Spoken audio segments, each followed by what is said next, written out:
What's going on, guys? We had a customer drop off his brand new 2024 Yukon Denali XL Ultimate and said, guys, this big girl stock, it's just not good enough.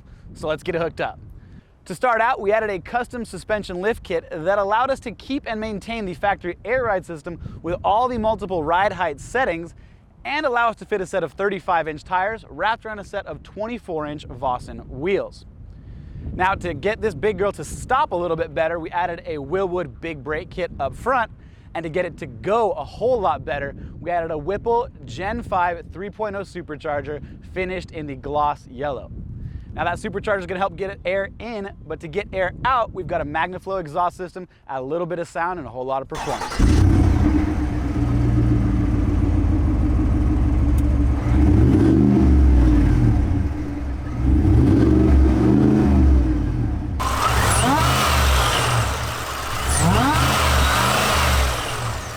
To add a little bit of fun to this vehicle, we added a Kleinn Air Horn system mounted on a custom mount in the spare tire location. Now, after all the hard parts were installed, we called upon the guys over at 518 Designs for this really cool green wrap and a little bit of paint work to totally change the look of this big Yukon. Here at SDHQ, we are your one-stop shop. We can help facilitate anything from getting the wrap done, tint done, hard parts, lighting, whatever you need. If you guys are looking to get your ride hooked up, make sure to reach out to us at help@sdhqoffroad.com. Like always, appreciate you watching, and we'll see you in the next one.